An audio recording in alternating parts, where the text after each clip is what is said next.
fuck it, we're going live. Like I said, that was the decision. We didn't know if we were going live or recording, and just like 5 minutes before we scheduled this, we're just like, oh, let's go live. You know what? It's one thing to have the recordings and post them on YouTube. But Brett, the season started for us. We haven't won, we haven't lost, but we've played. We tied. And hey, win, lose, or draw, we come on here and let's jump into the crowd and have one to start the season. Yeah.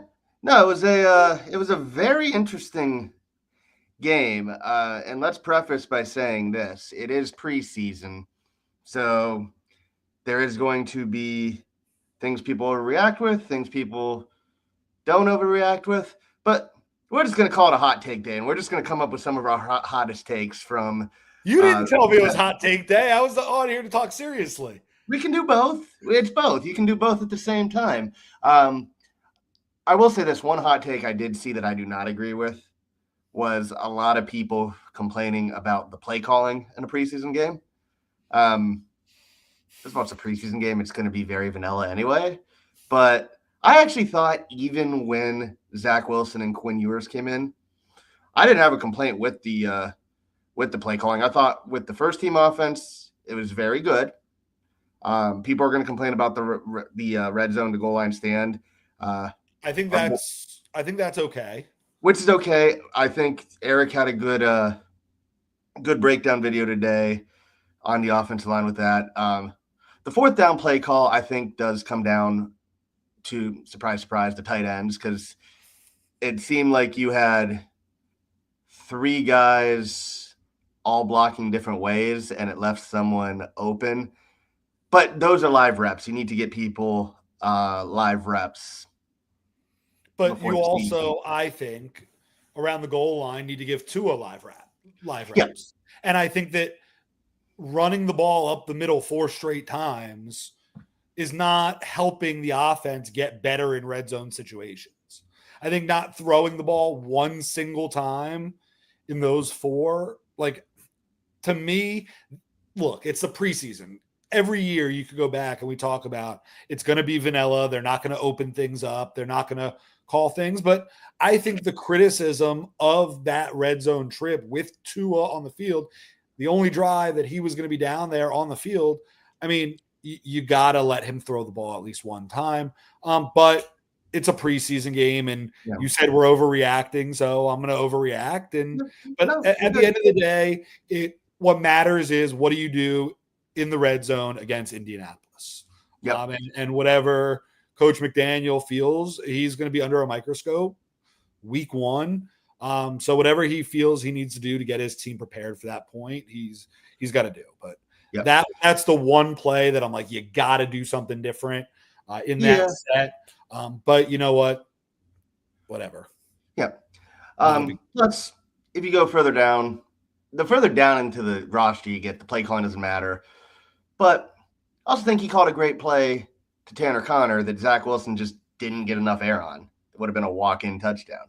So, but again, it's one of those things where you just need to get the live reps. I'm not going to complain about the play. I'm not going to complain about the play calling too much. What is your play? And I have one for you. Mm-hmm. What is your, like, that's our negative overreaction. Give me your biggest positive overreaction. You can give me 1 or 2 if you want, coming out of week 1 of the preseason. You always complain on people for being overreactive. I want you to be super Dolphin fan, positively overreactive to start.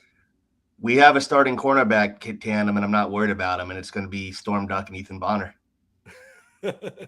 Oh, no Isaiah Johnson? Well, he didn't get into the game till late, though. If you look at it, he was the Dolphins' second highest rated player per PFF. I think he played well enough in those limited reps late in the game to warrant him playing a little more reps. And maybe that's what we see. We might see like a different grouping of them play in every game. Yeah. But he definitely deserves some more looks. But mine is that we have a running back, and it's not Devon Achane. He can go back to being an offensive weapon. Because I think, why not? If we're positively overreacting, I think Ollie Gordon can be a with enough reps to get him go. And I think he can be more what he was in 2023 than what he was in 2024. Yep. What I did like about Ollie Gordon, from what I saw, and again, I think he deserves to move up, and he will with Madison being out for the year, which is unfortunate because I thought Madison looked good. He did look good in practice and in game. Yep. I thought Gordon was very decisive with his running. He looked tough. He looked like he had a plan. Jalen Wright seems to be a very interesting figure, and I have probably been one of the harder people on him in the fan base. Now, some of that is probably overreacting to people saying Achane and Wright are going to be one of the best running back combos in the NFL on Twitter. But that's just fans buying into the hype. Wright's touchdown was a good take. I thought he showed toughness. I thought he showed balance that our running game missed last year, even with Achane, who also looked really good in his one drive. I think, and on that point, I'll let it go back to you, but I think Achane showed, even in his brief time, I mean, he's going to warrant a first-round pick in fantasy this year, and I think not an end of the first-round fantasy guy. I think he's a superstar, and I think this offense is really going to go around him. Gotcha. Yeah, no, I agree with that. I think he like I said, goes to the offensive weapon. I think he might go for, I think they might try to get him 100 catches this year. Yeah. I mean, he's going to have 100 catches and by a lot lead the team in carries. Yep. But back to Jalen Wright. The thing is his touchdown was good. I'm not giving him crap for the goal line. Because the offense, you had to play with Jonah, got beat. He was up and down, but I'm not going to give Jonah too much crap because it's a rookie. He needs reps. Where I am going to say is there were a couple runs where Jalen Wright, for someone who's supposed to be as fast as he is, he just looks he looks slow to cut. He looks slow to hit the lane. And in this system, you do have to, shout out Ghost, you do have to hit the cut quickly. And he just looked a little too slow for my liking, which tells me he's probably going to have to become more of a bowling ball in this system. And I don't think that's his game. If he can become his game, that's great. But like I said, I just didn't like the decision-making from him in the running game when he wasn't getting hit at the line of scrimmage. Yeah, I think you want to see more. And I mean, we added a couple running backs that are more of training camp guys. I think Mike Boone has a shot to make the end of the roster. But I think that you need to see some more from Jalen Wright in these next 2 weeks to be confident in going to this season with Achane, Gordon, and Wright. I think you need to see more. And if you don't see more and you don't see that from Mike Boone, I think you could be in a position without Madison that you're bringing in running backs a little bit each week until the season starts, and maybe even a little bit into the season until you get in a groove. Because, I mean, we've already shown that we're going to use at least 3 running backs and maybe even 4 game to game. So that last guy is a really important spot on the roster for a couple snaps a game. And it's going to be interesting to see who grabs even that running back 2 spot behind Achane. I think it's going to be a game-to-game thing. I think the vision is for Wright to be more of that Mostert role and then Ollie to fill in more of that power back role now with Madison out. But Wright's got to earn that limited Mostert role that we're talking about. And he's not really close to earning it right now. Yep. So since I'm Mr. Positivity, I'll give a negative too. And this is a hot take. These are hot takes, so it's not always good. Tight end room ain't any better than it was last year right now. No. And it might be worse. That would be the hot take. Yep. Darren, I think Waller improves it. Pharaoh Brown did not have a good day blocking, which was a little shocking. Julian Hill was fine. He's in position. He's just not finishing the blocks. But yeah, I think you're at the point now, and like I said, my boy Conyers is hurt for the year, so we're not going to see Jalen Conyers. But I do think you're at a point now where, I hate to say it this way, but you're questioning some decisions not to get a young tight end. Now, Now, I will say this. Tanner Right. Connor, You can't say we're starting to question it. no, You've we been have been questioning. begging for a Yeah. tight end for a couple straight draft classes. Yep. Now, Tanner Connor did look bigger. He did actually look like an actual tight end this year, so it was noticeable. But I'm not hyping up Tanner Connor for a fourth straight year. So you just have to see something, and even if it's in the blocking game, and like I said, I think the tight ends cost us the first team that touched it, like a touchdown the first drive. But yeah, that's my big negative is you just want to see more from the tight ends. Yeah, and it's funny because the tight end position is a spot that for a couple years you and I have talked about being so important in this system, and the way they use not just one but two and sometimes three tight ends, and you just haven't seen the depth of that position that warrants that. And this year's no different. So again, when you add Waller to the mix, it'll be interesting to see how he plays kind of that role that Jonnu played last year. But I don't know. I'm not confident in the tight end room right now. What I am confident about is that a grouping that you and I talked about a lot, and that being the linebacker core, both inside and outside. I'm confident in those groups week one and moving forward to be probably the most dominant group on the team. Yeah. Willie Gay continued to look good. Jordan Brooks, great game. I didn't even know Derek McClendon was on the team. And then I thought I got to look back. I genuinely don't know if he was on the roster that we pulled up. I don't think he was. I saw he's from Colorado first year. I'm not saying he was on Kevin's depth chart, but he looked good enough that I'm like, maybe you try and sneak him as an inside linebacker, and maybe, not saying get rid of Britt, but maybe you try and sneak him on and you cut Britt. See how he does. I mean, you have a lot of different directions, and if this were, a video game, you would say, oh, you move Bradley Chubb and you still have depth at that position, and that clears a hole somewhere else with the guy that you would get. But you kind of embrace that you have a deep group on the team.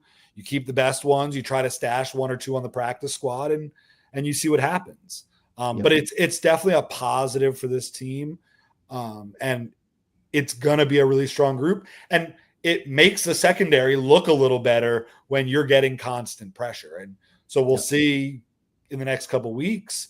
And that's kind of the theme of this. It's overreact.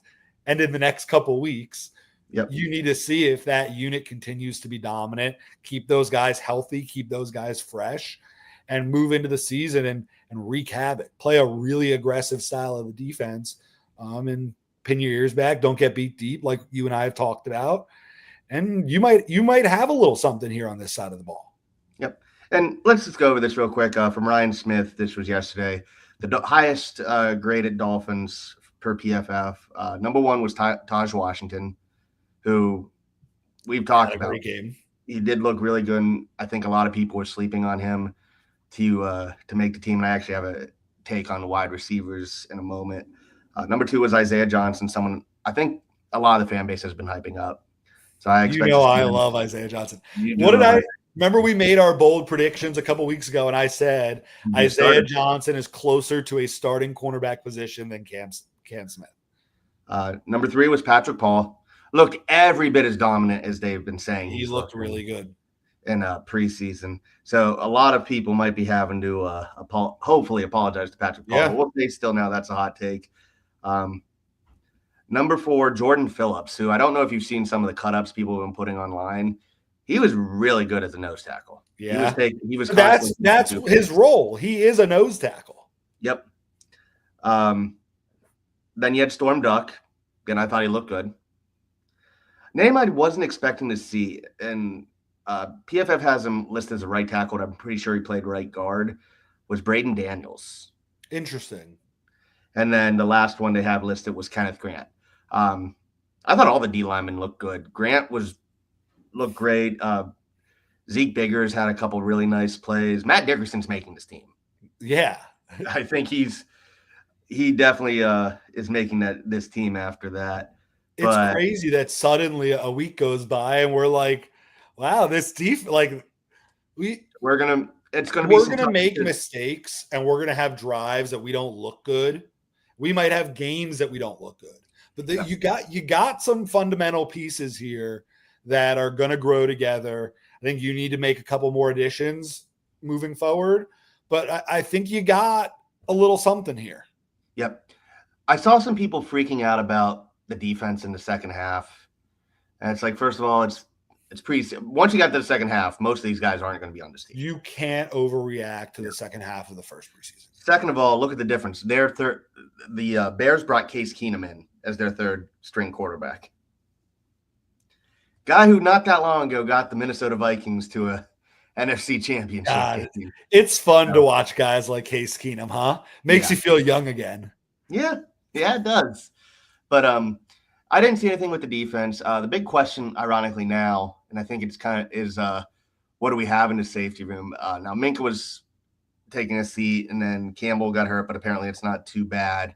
So you do want to see what you have in Trader, but I think there might be some questions, but I don't really have the glaring concerns with the cornerbacks. And I said that last week too, that a lot of people have, just because I think the rest of the team, especially in the front seven, is going to be so good.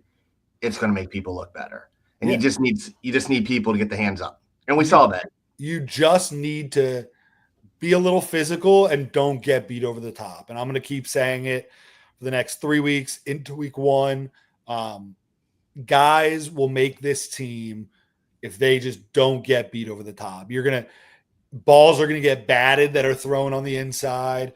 You're going to give some stuff up underneath. I think one area we do have to work on defensively is that screen game.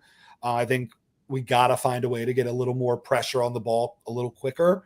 But hey, Weaver knows what he's doing, man. I mean, he is really good at his job, and as long as these guys are playing their roles, that's what defense is. It's coming together and finding 11 guys that mesh and play solid football. And look, was Sunday the answer? No. Was it more of a comforting step in the right direction? I think yes. Yep. Now, go to the offense. There's going to be a little bit of concerns, but also some. We're going to try and reel people in a little bit. Let's be honest. Jermaine Ifedi was bad. Imagine if, Brett, I told you before the game that coming out, we were going to feel better about the defense and the offense. I think that's normal, honestly. In the first preseason game, yes. I feel like with the Dolphins community, no. Yeah. Now, just to give an idea, here's what the backups, this is the backup offensive tackles, and I'm reading what it says their snap count and their ratings were. Braden Daniels, they have him listed as a tackle again, but I think he was more of a guard. But I'll just read 23 snaps, rating of 76.9. Ryan Hayes, 33 snaps, 69.1. Jackson Carman, I didn't even remember him playing. And I think, again, he was a guard. 14 snaps, rating of 53. Jalen McKenzie, 23 snaps, 1 penalty, rating of 37.1. They have Keon Smith listed. And Keon Smith was bad, but he was playing right guard, so I'm not going over him. I know for a fact he was playing right guard. But he got a 19.8 rating. And he gave up 2 sacks, so I'm pretty sure one of them was Zach Wilson holding on to the ball too long. Yeah. We'll get to Mr. Wilson. Yeah. And then Jermaine Ifedi, 14 snaps, 1 sack, 27.8 rating. Ifedi was bad. He was brought in to be a camp body. I'm not going to say don't be concerned by the offensive line. Wait. There were, and I'm sure, and I'm not going to name names, and I'm sure a couple of people that are listening will be able to put them in the chat if they feel the need. But there were some people saying Ifedi was more than a camp body. I didn't think he was making the team. Yes, there are people that said that. I don't think he's making the team. Honestly, looking at who we have, and Jonah was hit or miss. You got the starters, Paul, Jonah, Brewer, Daniels, Austin Jackson, those 5. Larry Barham, I saw he has a rating of 48.4, but I didn't think he looked that bad.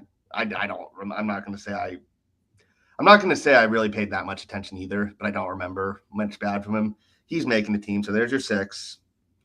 Andrew Meyer's probably making the team, but he's hurt. 7. Keon Smith, I think's in the team now. 8.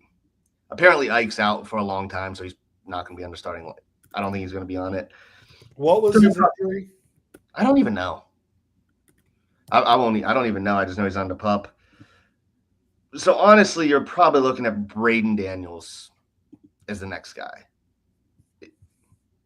No, excuse me. No, Daniel Brunskill. So he's probably in. So right now you're probably looking at Paul, Jonah, Brewer, Daniels, Borum, Jackson, Brunskill, Meyer, and if you go to 9, you're probably looking at Braden Daniels. Yeah. The people who are the worst, like I said, I hate to say it this way, the people who are the worst aren't making the team. Like, sounds easy to say, but of looking at the list of guys who played, Keon Smith's probably making the team too, honestly, over Daniels. Are you Ryan Hayes and maybe Josh Preeb and Addison West are practice squad guys, but I don't really see anybody else we have worth keeping.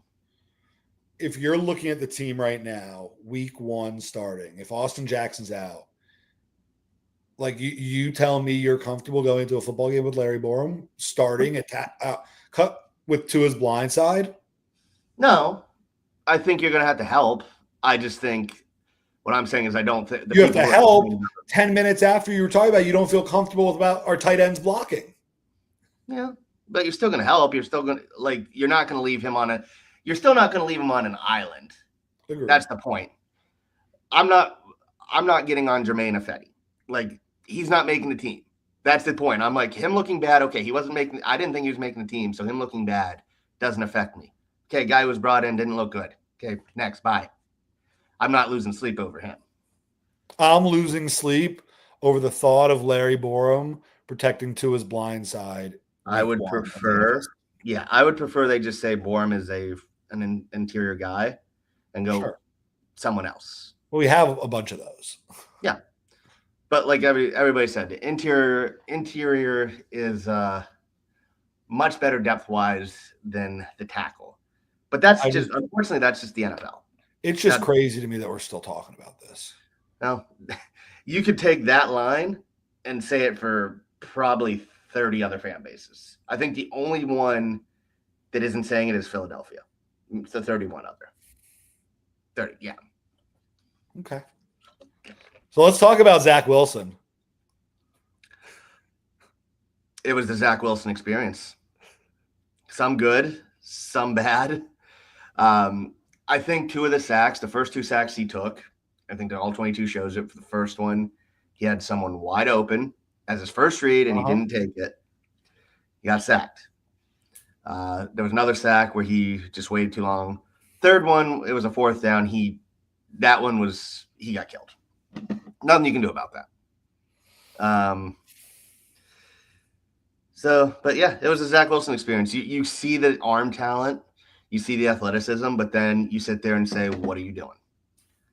And to kind of go into it, to add Quinn Ewers into that, yeah, you can see that they both have the talent, but for very 2 different reasons, they're projects. Although I think some of Ewers' issues were just these tall receivers that everybody was hyping up, saying they were going to make the roster, to Theo Weiss, the Armstrongs of the world.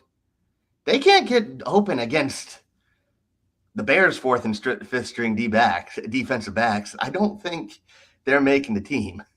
The Dolphins community, and I'm sure, and look, people take it personally.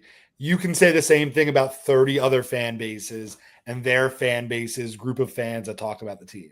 But every single year, there are a number of undrafted free agent receivers that Dolphin fans fall in love with.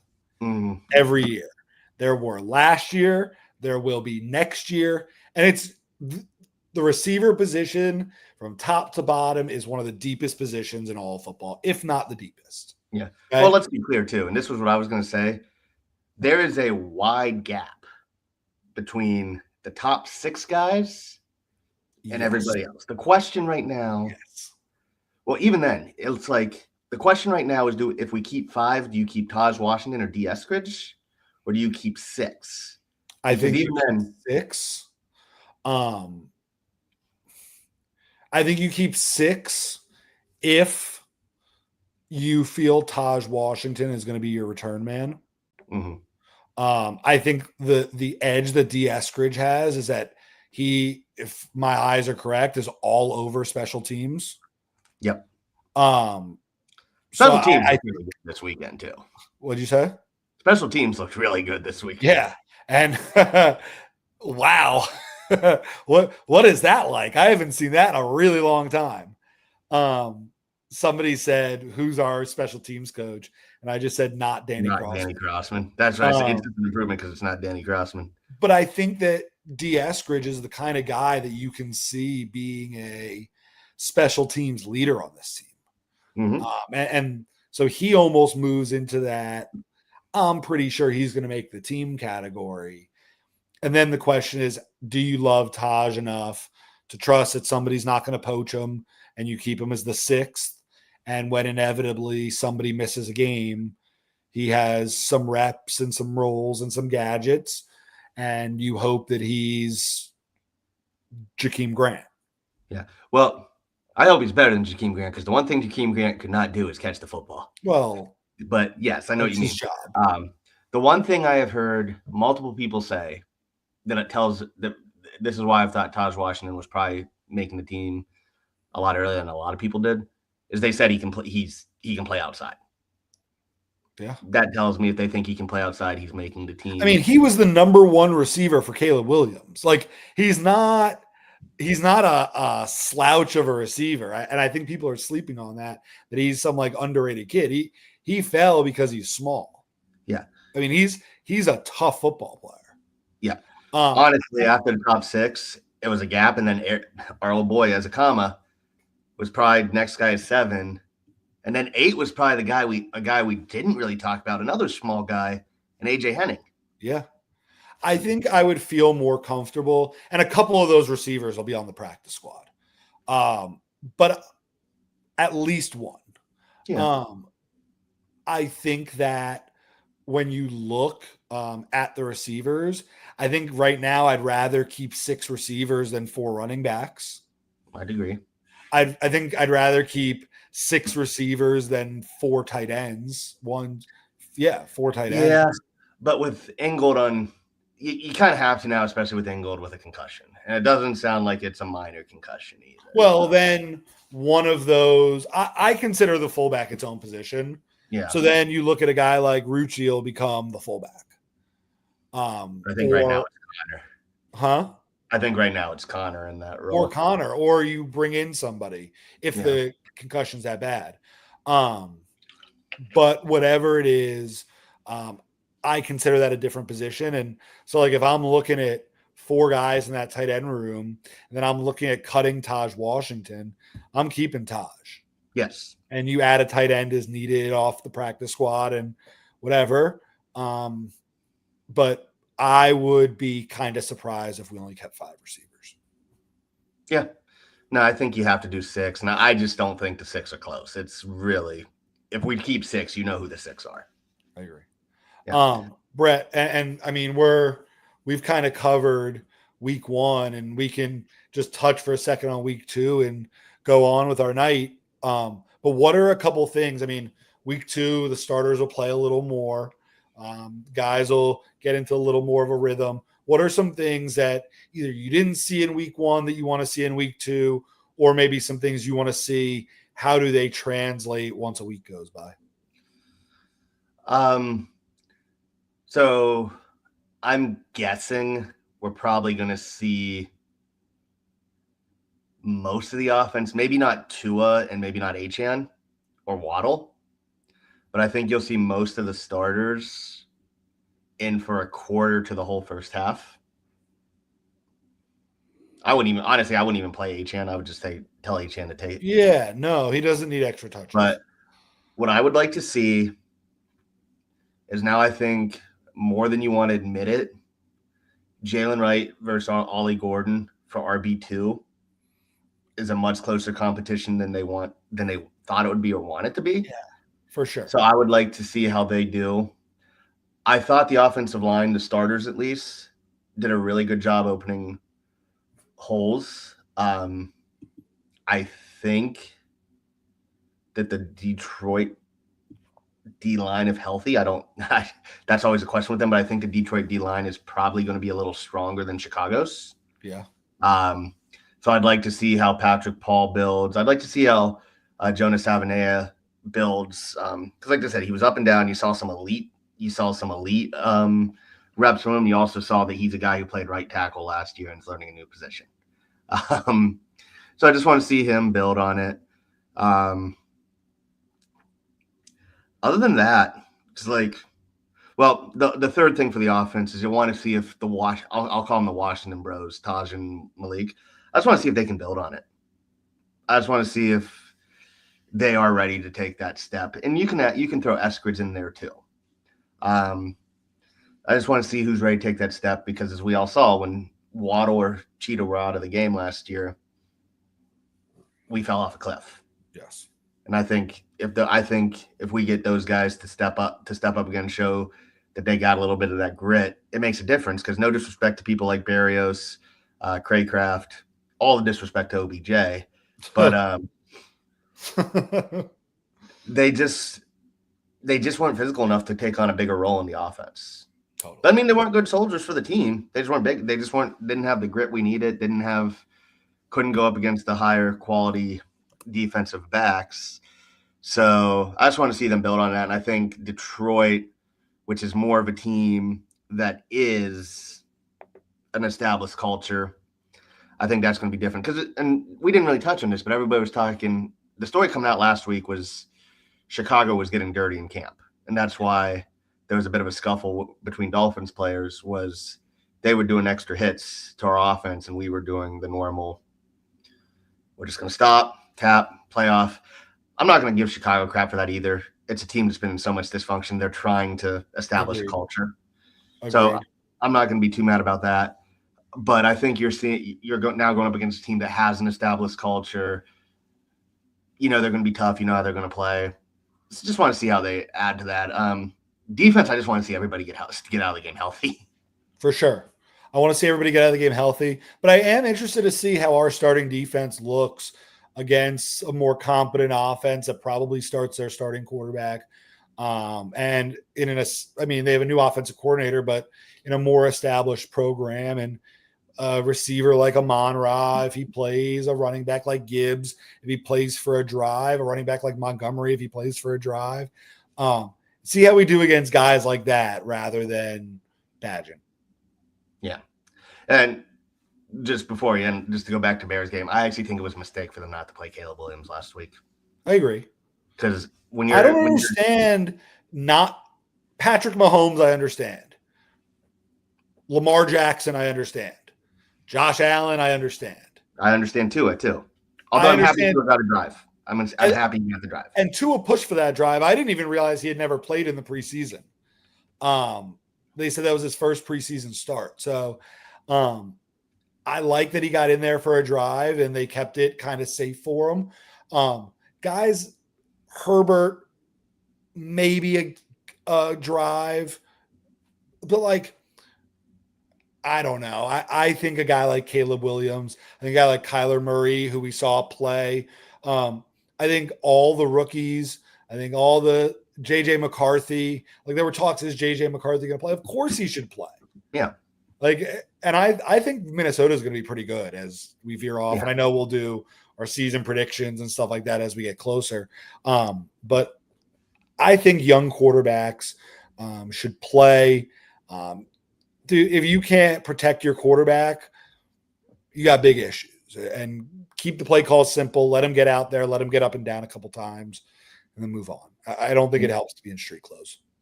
Nope, I agree. But yeah, this is going to be a shorter episode. We're at 35 minutes right now. Preseason's back, and it's funny because we've done a couple recorded shows, but I didn't really feel like we were back in football season until I actually saw the Dolphins play. Yeah, I agree. And then I get annoyed watching some of the comments, and I'm like, yep, fan base is in mid-season form. Yeah, but like to me, it's fun. It's fun. I think that we all were cooped up, ready for a Dolphins game, and it happened. Like I think the second and third preseason game will probably, especially the third, but should be a little more relaxed, and kind of let the team figure out whatever they got going on and get ourselves ready for a real game in Indianapolis. And yep. I know we'll touch base and see if we want to do another one of these. They look awful, and we'll talk about that when the time comes. But do a preseason preview, a roster prediction, and next you know we'll be talking real games again. We're close. And with that, I think we're going to finish up. I saw Ghost earlier in the chat. I'm pretty sure the dive bar has gone or will be going live this afternoon. So anybody still watching, make sure to go give them a listen. But for Jordan, this is Brett, and we will see you next time. Have a good one.